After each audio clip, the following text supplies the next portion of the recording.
Pai do Senhor Jesus, vamos para mais um dia do nosso devocional, que se encontra no livro de Esdras, capítulo 10, no versículo 1, que diz: Enquanto Esdras orava e fazia confissão, chorando e prostrando-se diante do templo de Deus, ajuntou-se a ele uma grande multidão de israelitas, homens, mulheres e crianças, e eles também choravam amargamente. Chegamos no último capítulo do livro de Esdras, e aqui nesse capítulo 10, ele vai narrar a purificação da comunidade judaica após o exílio, através do arrependimento genuíno, e a dolorosa decisão de dissolver casamento misto com povos estrangeiros.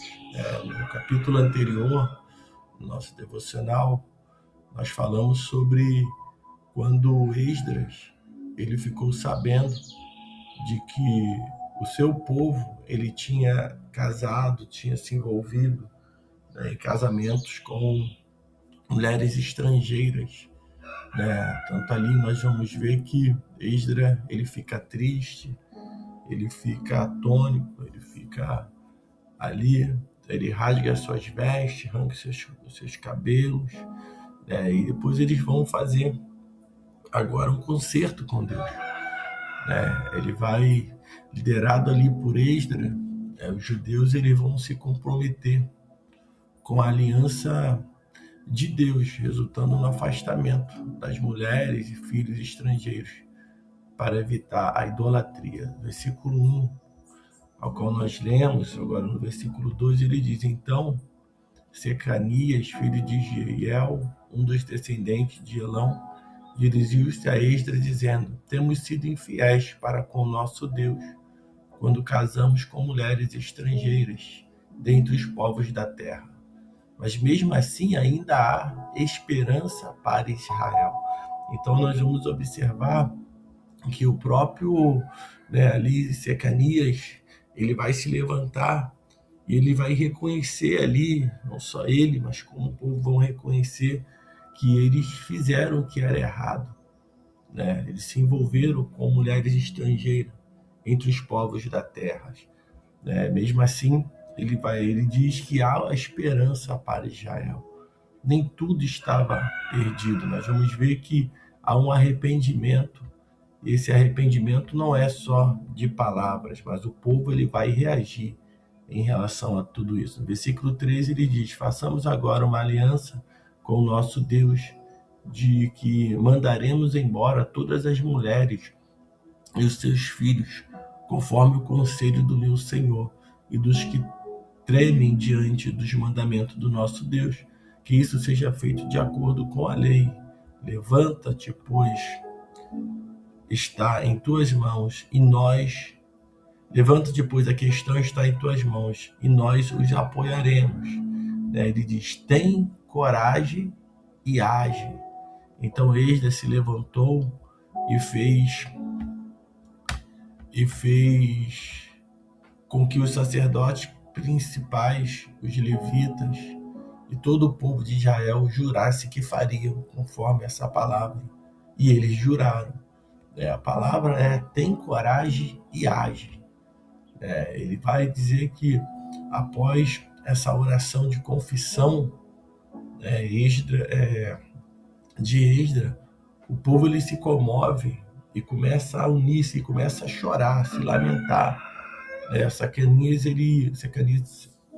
ele propõe uma aliança para separar-se das esposas estrangeiras, e Esdras fez com que os líderes jurassem e viessem a agir.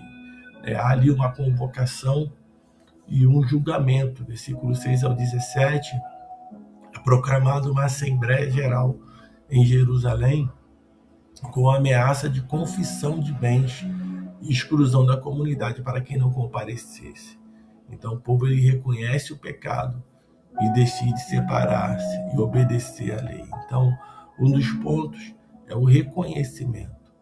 É reconhecer realmente o quanto pecamos, erramos, e abandonar o pecado. né? Não ficar acariciando o pecado, mas abandonar. Ali eles vão se reunir, né? E todos vão, a palavra diz que ali todos se reúnem, que são convocados, vão se reunir naquela assembleia, né? Mesmo que aqueles que não quisessem viver esse novo tempo ao qual eles estavam vivendo, de templo reconstruído, né, do Senhor ter trago eles do exílio, né, eles estavam ali e precisavam se adequar àquilo que o Senhor estava fazendo, a restauração, aquele grande avivamento, precisava realmente haver arrependimento para que aconteça o avivamento, precisa ter o arrependimento.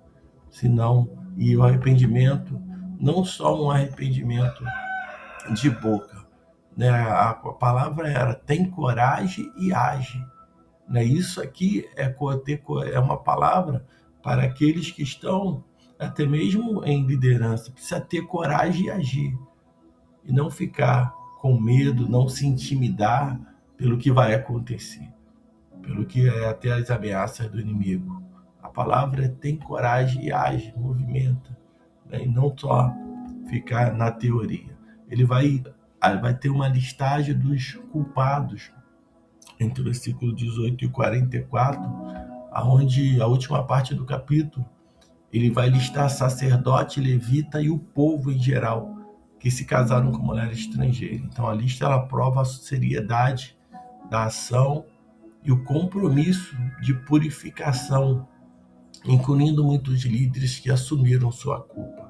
É interessante que nessa listagem de culpado não estava só o povo, estava a liderança, estavam os sacerdotes, estavam os levitas, né? E eles também haviam se contaminado, eles também haviam casado com mulheres estrangeiras, né? E isso, no momento ao qual eles todos com seriedade, né? Eles vão assumir o compromisso de se purificar, né? Eles vão assumir o compromisso, não só o povo, mas líderes, né? Para que realmente eles pudessem estar também dentro daquilo que é a palavra de Deus, daquilo que a lei exigia, né? Precisamos entender que o arrependimento, arrependei-vos, é para todos, para que assim o Senhor possa reavivar e completar a sua obra em nossas vidas. Então a proibição desses casamentos não era preconceito racial, né, mas era uma questão de pureza espiritual e fidelidade à aliança de Deus, porque a lei do Senhor já dizia isso. Então casar com povos que adoravam outros deuses trazia o risco de levar Israel novamente à idolatria, né, motivo pelo qual foram exilados anteriormente. Muitas pessoas no dia de hoje não dão a devida importância, até mesmo para essa parte, a vida conjugal, muitas das vezes até mesmo antes do casamento, de fazer a escolha, de orar e buscar a sabedoria do Senhor para se envolver, para casar. E muitos têm se envolvido com o jugo desigual. Muitos têm se envolvido hoje, né, como aqui eles estavam se envolvendo com pessoas que estavam adorando outros deuses, que tinham outros costumes, né? E o homem de Deus, a mulher de Deus, ele precisa ter sabedoria do Senhor. Deus une todos no mesmo propósito.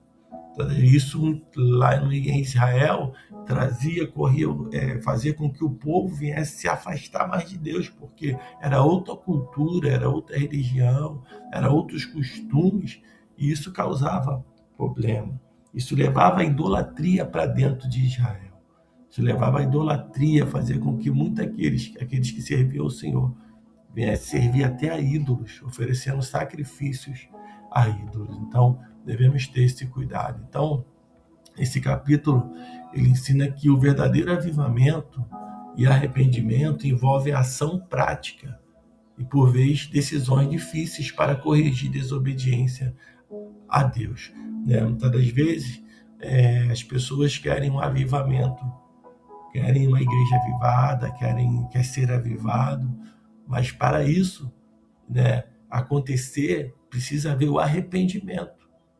O arrependimento ele vai envolver decisões, né, difíceis de confessar pecado, de expor e se colocar diante, né, daqueles que precisam realmente do perdão, de pedirmos perdão, né, de corrigir realmente essa desobediência a Deus para que Ele possa, né, avivar a sua obra.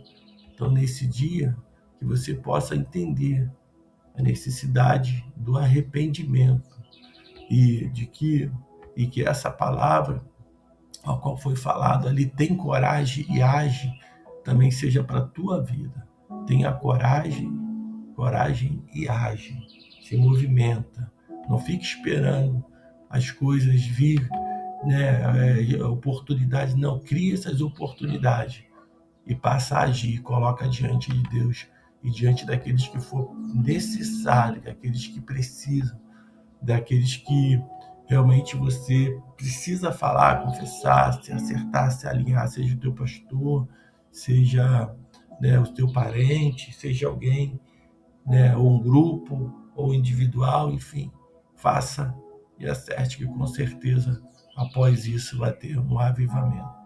Você vai ser reavivado. Então, que nesse dia o Espírito Santo de Deus fale mais e mais no teu coração.